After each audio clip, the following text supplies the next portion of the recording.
महोदय, बात चाहे सीमा सुरक्षा की हो या देश की आंतरिक सुरक्षा की हो, हमारे सुरक्षा बल अपने कर्तव्यों का निर्वहन काफी अच्छे तरीके से कर रहे हैं। परंतु कभी कभी हालात और परिस्थितियां इतनी खराब हो जाती है जब हमें राष्ट्र सुरक्षा में या आत्मरक्षा में कठोर कदम उठाने पड़ते हैं। जब हमारा सामना इन उग्रवादियों और आतंकवादियों से होता है तो ये हमारा स्वागत किसी फूलों के हार से नहीं, बल्कि हमारा स्वागत करते हैं गोलियों की बौछार से और अत्याधुनिक हथियारों से।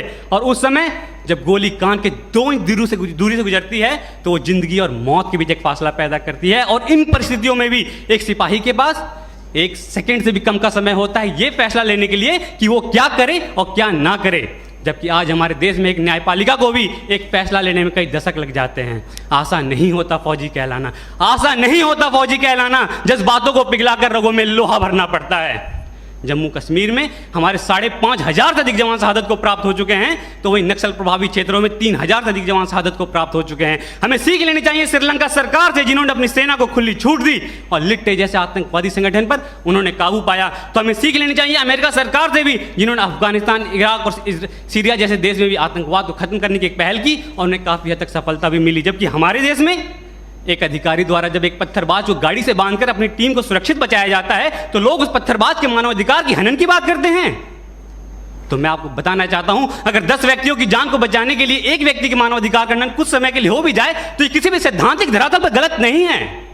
आज लोहे का स्वाद लोहार से नहीं बल्कि उस घोड़े से पूछना चाहिए जिसके मुंह में लगाम लगी होती है।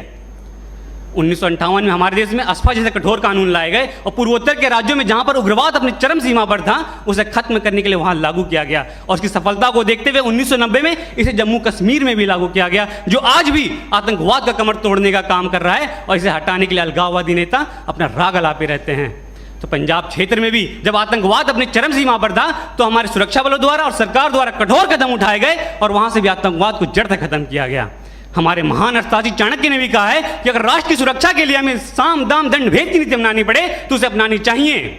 और महाभारत में भी जब अर्जुन ने अपने सगे संबंधियों को सामने देखते हुए शस्त्र को नीचे कर दिया था तो भगवान श्री कृष्ण ने उन्हें प्रेरित करते हुए कहा था कि हे पार्थ, अपना शस्त्र उठाओ और कर्म करो। आज मानवाधिकार की बेड़ियों में बंधे होने के कारण हमारे सुरक्षा बलों को आतंकवाद और उग्रवाद से निपटने में काफी परेशानियों का सामना करना पड़ता है। और इसका फायदा हमारा पड़ोसी मुल्क मानवाधिकार को एक हथियार की तरह इस्तेमाल करके करता है, जिससे हमारे जवानों का मनोबल टूटता है।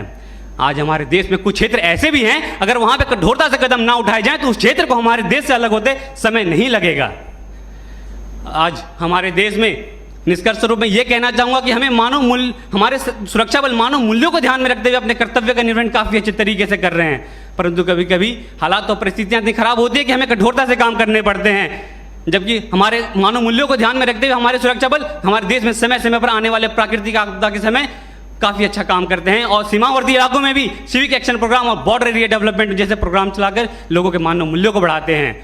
और हमारे देश में हमारे आज अजमल कसाब जैसा आतंकवादी, इनका कोई जाति, धर्म, मजहब, नाम पहचान न होने के कारण आसानी से देश में घुस आते हैं और मुंबई हमले को अंजाम देते हैं, जिसमें हमारे देश के 166 निर्दोष व्यक्ति मारे जाते हैं। तो वे आदिल अहमद डार जैसे आतंकवादी पुलवामा हमले को अंजाम देते हैं आम जनता के बीच में छुप कर रहते हुए, और हमारे सीआरपीएफ के 44 जवान शहादत को प्राप्त हो जाते हैं। तो अब इनको इन्हीं की भाषा में मुंह तोड़ जवाब देते हुए हमारे सुरक्षा बलों ने पठानकोट, बालाकोट, उरी जैसे सर्जिकल स्ट्राइक भी किया और आतंकवाद को जड़ से खत्म करने का भी काम कर रहे हैं। और अंत में निष्कर्ष स्वरूप में यही कहना चाहूंगा एक फौजी के तर्ज में कि कभी ठंड में ठिठुर कर देख लेना, कभी ठंड में ठिठुर कर देख लेना, कभी तपती धूप में जल कर देख लेना कैसे होती है हिफाजत मुल्क की, कभी वर्दी पहनकर देख लेना।